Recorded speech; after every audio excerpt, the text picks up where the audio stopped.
오늘 이 시간에도 선하신 우리 주님의 은총이 예배하는 저와 여러분 가운데 충만하기를 주의 이름으로 간절히 기원합니다. 뭐라고 인사를 드려야 될까요? 어떤 분들은 오랜만에 그러시더라고요. 목사님 얼굴을 보니까 피곤하신 것 같아요. 그동안 힘드셨나 봐요. 또 어떤 분들은 그러시더라고요. 목사님 얼굴에 기쁨이 가득하신 것 같습니다. 여러분 둘 중에 무엇이 맞을까요? 둘 다 맞습니다.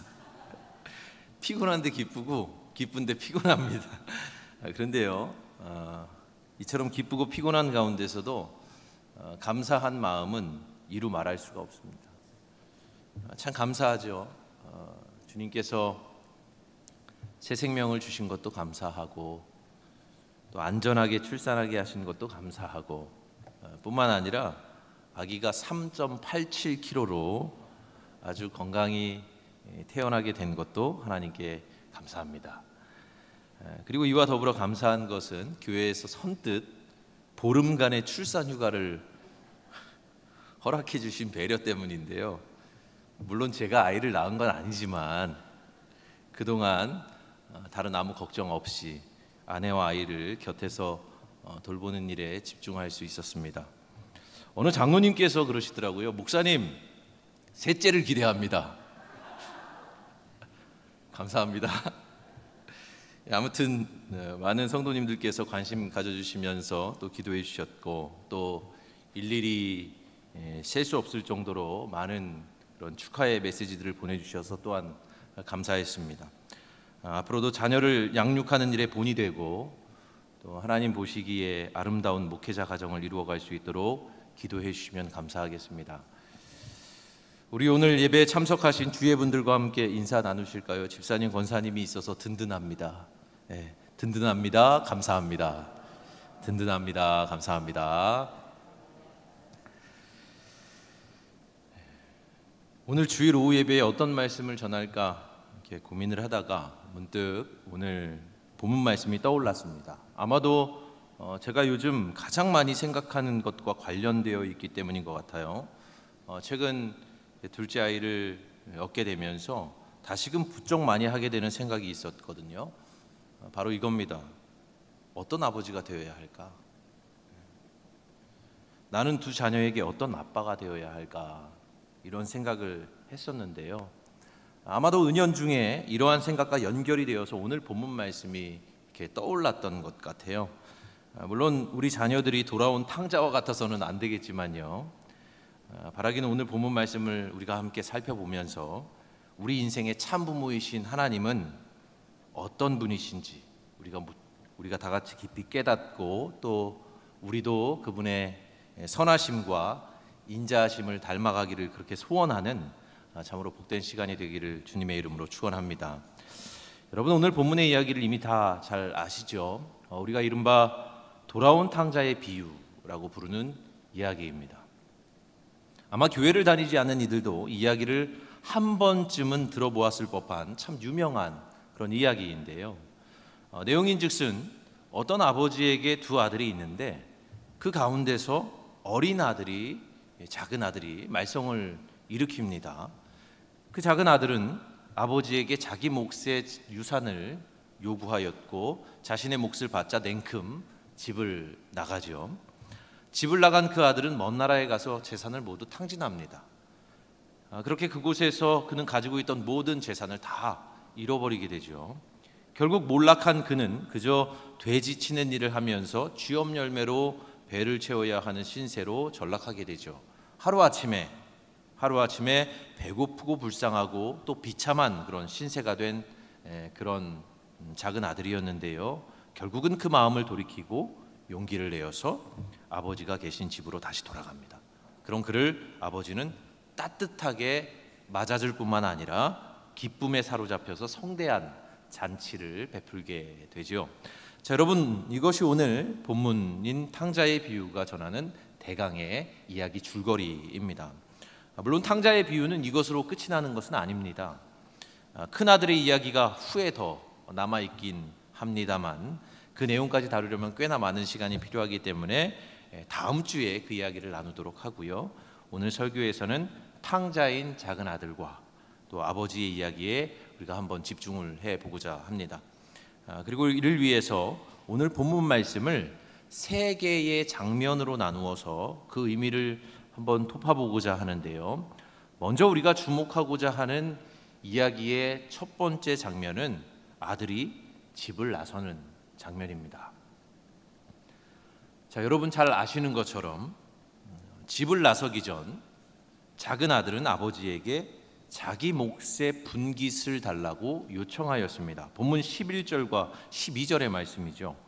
또 이르시되 어떤 사람에게 두 아들이 있는데 그 둘째가 아버지에게 말하되 아버지여 재산 중에서 내게 돌아올 분깃을 내게 주소서 하는지라.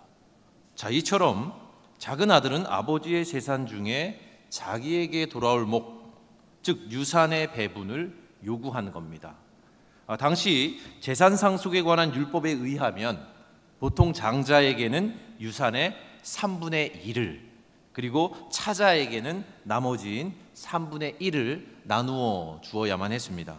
그러나 유산은 아무 때나 요구할 수 있는 것이 아니죠.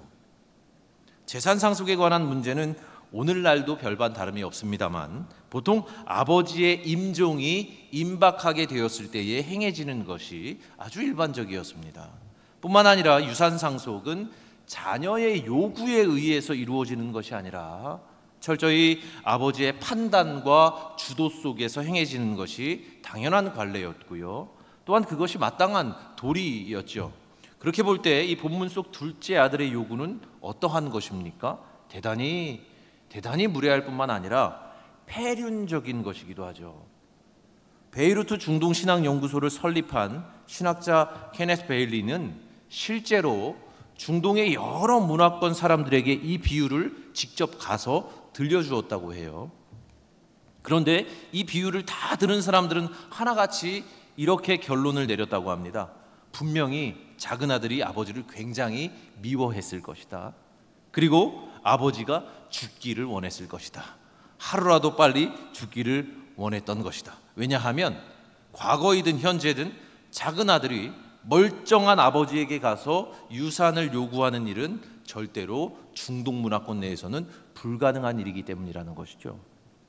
사실 이것은 오늘날에도 다를 바가 없습니다. 오늘날의 문화적 기준을 가지고 생각해 봐도 아버지에 대한 어떤 최소한의 존경과 예의가 있다면 이렇게 무례하게 할 수는 없는 것이죠. 그러니 여러분, 제 부모의 은혜도 모르는 이 작은 아들과 같은 사람을 일컬어서 뭐라고 합니까? 이런 후레자식 같으니라고. 그렇죠? 이 둘째 아들은 한마디로 후레자식이었습니다. 아버지가 펄펄이 살아있는데도 버젓이 유산을 요구했다는 것은 당시 유대의 사회적 배경에서라면 더더욱 용납할 수 없는 일입니다. 그런데도 아버지는 이 아들의 무례하고도 또 무리한 요구를 선뜻 들어주었습니다.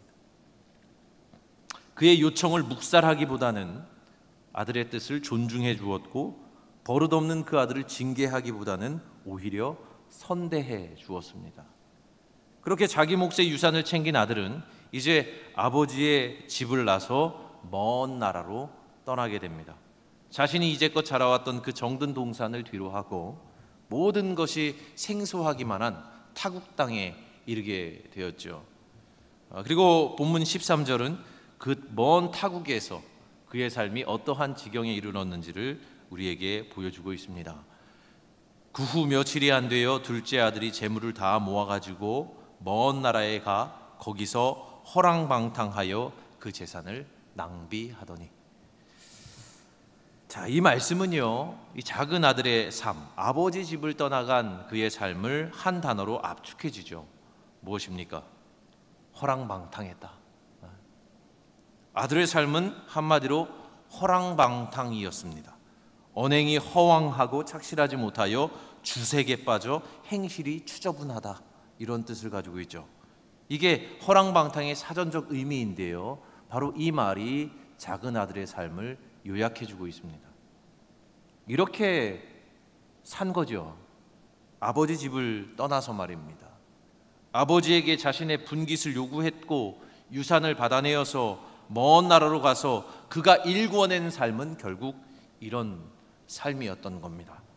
자기 스스로 자기를 조절하지 못하는, 자기도 자기를 어찌하지 못하는 그런 허랑방탕한 삶.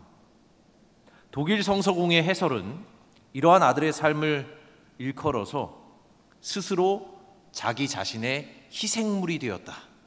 자기 자신의 희생물이 되었다. 이렇게 표현을 하는데요. 말하자면 자기 스스로의 욕망을 주체하지 못해서 아버지 품을 떠났고 그렇게 결국 스스로 자기 인생의 희생물이 되었다라는 것입니다. 여러분, 어쩌면 이것은 이미 예견되었던 결과일는지도 모르겠습니다. 아버지에게 그렇게 유산을 요구할 때부터 이미 싹수가 노란 거 아니겠습니까? 그런데 그러면 아버지는 과연 그 뻔한 결말을 예상하지 못했을까? 아들의 삶이 무너질 거라는 예상을 하지 못했을까요? 아니요. 어쩌면 아버지는 그 모든 것을 다 예견하고 있었는지도 모르겠습니다. 자신을 떠나서는 이 아들이 도무지 온전하게 살 수 없다는 것을 아버지는 그 누구보다도 더 잘 알고 있었을 겁니다. 그런데 여러분, 이 이야기를 이렇게 차츰차츰 읽어가면서 어느 결에 여러분 마음 한켠이 좀 선득해졌다면, 그러면 이게 다른 누군가의 이야기처럼 들리지는 않을 겁니다. 교회 안 나오는 남편이나 자녀나 친지나 뭐 그런 다른 사람의 이야기가 아니라, 그러니까 말하자면 그들이 곧 탕자가 아니라 실상은 여기 있는 내가 탕자가 아니었는가, 이런 생각이 들 수밖에 없을 거예요. 스스로 자기 자신의 희생물이 되어서 아버지를 떠났고 그럴 줄을 알면서도 놓아주는 아버지의 모습, 여기까지 보면 여기 나오는 아들이 내가 아닌가 하는 생각이 들런지도 모르겠어요. 늘 주님과 잇대어 살기보다는 우리는 세속의 욕망에 참 가깝습니다. 하나님보다 더 달콤한 것들에 쉽게 현혹이 되기도 하고요. 또 세상에 눈에 보이는 어떤 안목의 정욕에 집착하기도 하고요. 또 세상이 인정하는 성취에 골몰하기도 합니다. 이러한 내가 그 작은 아들과 같지는 않은가, 탕자와 같지는 않은가, 이야기는 우리에게 비유해주고 있는 거예요. 그런데도 우리 아버지께서는 우리가 이렇게 연약한 존재임을 모르지 않으면서도, 그러니까 쉽게 죄에 빠져 허우적거리는 존재이심을 알면서도, 그러한 존재임을 알면서도 주님은 어떻게 하십니까?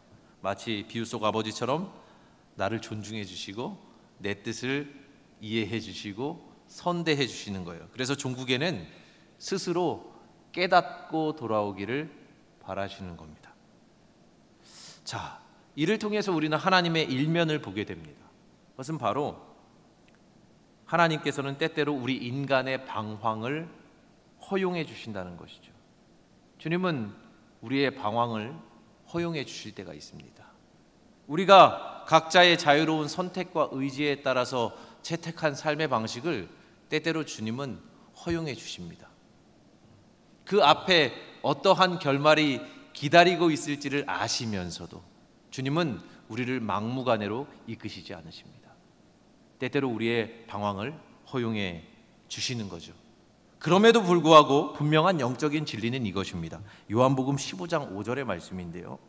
나를 떠나서는 너희가 아무것도 할 수 없습니다. 예수님 스스로 분명하게 말씀하셨던 그것을 주님은 정말 우리가 깨닫기를 원하시는 거예요. 종국에는 말이죠. 내가 아버지의 품을 잠시라도 떠나서는 정말로 온전하게 살 수 없구나.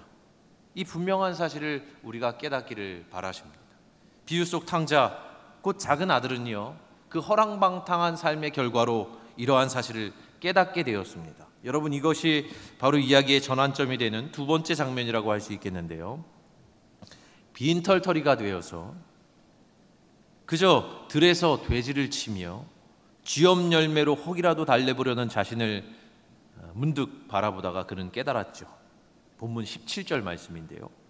내 아버지에게는 양식이 풍족한 품꾼이 얼마나 많은가. 나는 여기서 줄여 죽는구나. 이 말을 해석하면 이렇게 됩니다. 그래, 내가 아버지 품을 떠났더니 살 수 없구나. 그도 그럴 것이, 여러분, 돼지는요 부정한 동물에 속하죠. 그래서 유대인들의 가르침인 탈무드에서는요, 돼지 치는 사람은 저주를 받을 것이다 라는 구절이 있거든요. 근데 그와 같이 더러움과 부정함과 저주의 상징이라고 할 수 있는 돼지들, 그 돼지들이 먹는 쥐업 열매조차도 얻을 수 없는 형편이었다는 것은 무엇을 의미합니까? 그 아들의 인생이 이제 돼지만도 못하게 되었다. 그 아들의 인생이 죄의 나락에 떨어지게 되었다는 것을 말씀이 상징적으로 보여주는 거 아니겠습니까? 그러니까 이제 작은 아들은 시쳇말로 갈 때까지 간 겁니다. 인생의 벼랑에 다다른 거죠. 그러나 참으로 다행스럽죠. 작은 아들은 그 방황의 끝에서 인생의 저 밑바닥까지 내려가서 그제서야 자신의 죄를 깨닫고 참회하게 됩니다. 본문 18절 말씀입니다. 내가 일어나 아버지에게 돌아가서 이렇게 말씀드려야 하겠다. 아버지, 내가 하늘과 아버지 앞에 죄를 지었습니다. 자, 이처럼 탕자는 자신의 죄를 인식했고 아버지께 가서 죄를 고백하겠다고 다짐함으로써 회개했습니다. 이러한 생각에 이르자 그의 마음이 급해지기 시작하죠. 얼른 일어나서 저 멀지만 가까운 아버지 집을 향해서 길을 떠납니다. 아버지 품을 떠나서 타국을 향하던 그때의 상황과는 이제 사뭇 달라진 거죠. 막연한 환상과 기대, 그리고 흥분에 사로잡혀서 자신의 분깃을 한몫 두둑히 챙겨서 아버지의 집을 떠났던 그때와는 달리 이제 이 작은 아들 탕자는 다 잃고 다 포기하고 다 깨닫고 다 내려놓았습니다. 아버지 집을 떠나 아버지 품을 떠나서는, 그분의 그늘 아래를 떠나서는 스스로 아무것도 할 수 없다는 사실을 이제 작은 아들은 절절히 깨닫고 아버지께 용서를 구하고 그의 종이 되어야 되겠다, 이렇게 마음을 먹었던 것이죠. 아마도 이 아버지 집으로 돌아오는 탕자의 귀향, 그 여정에 가장 어울릴 만한 배경음악이 있다면 찬송가 280장일 것 같아요. 천부여 의지 없어서 손들고 옵니다. 주 나를 외면하시면 나 어디 가리까. 이제 더 이상 갈 데가 없습니다 말이죠. 정말 그러한 심정으로 탕자는 아버지 집을 향해서 참회의 발걸음을 옮겼습니다. 그렇게 얼마쯤 갔을까요? 자, 아버지는 저 멀리서 집을 향해 돌아오는 작은 아들을 먼저 보았습니다. 이제 이야기의 정점, 곧 하이라이트인 세 번째 장면인데요. 우리 함께 20절의 말씀을 한번 읽어보겠습니다. 이에 일어나서 아버지께로 돌아가니라. 아직도 거리가 먼데 아버지가 그를 보고 측은히 여겨 달려가 목을 안고 입을 맞추니. 여러분, 어쩌면 이 구절이야말로 오늘 본문의 백미가 아닐까 싶습니다. 집 나갔던 작은 아들이 도착하기도 전에 성경의 표현대로라면 아직도 거리가 먼데 아버지는 그 아들을 보았고 측은히 여겼고 달려갔고 목을 안고 입을 맞추었습니다. 5개의 동사가 연이어서 나오죠.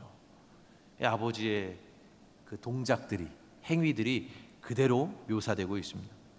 이렇게 연속된 동작들이 마치 한순간에 이루어진 것처럼 묘사된 것은 어떤 의미입니까? 이미 아버지는요, 준비가 되어 있었다는 거예요. 언제라도 아들이 오면 내가 당장이라도 뛰어나갈 채비를 하고 있었다는 겁니다. 까치발을 하고 목을 길게 빼고 이제 나올까 저제 나올까, 아들이 떠나갔던 그 길을 바라보면서 아버지는 늘 그렇게 기다리고 있었던 겁니다. 그래서 저 멀리 아직도 거리가 먼데 털레털레 걸어오는 아들을 보자 아버지는 한달음에 뛰쳐나가는 것이죠. 속이 다 타들어가고 애간장이 녹아드는 것 같은 아픔을 느끼면서 아버지는 아들을 자신의 너른 품에 안아준 겁니다. 그리고 아들의 목을 안고 마치 엄마가 아들에게 그러하는 것처럼 입을 맞추죠. 여러분, 이것은 흔한 사랑의 표현이라기보다는 일종의 상징적인 행위가 이 안에 내포가 되어 있는데요, 어떠한 이유도 묻지 않은 무조건적인 용서를 의미할 때 이렇게 목을 안고 뽀뽀하는 거거든요.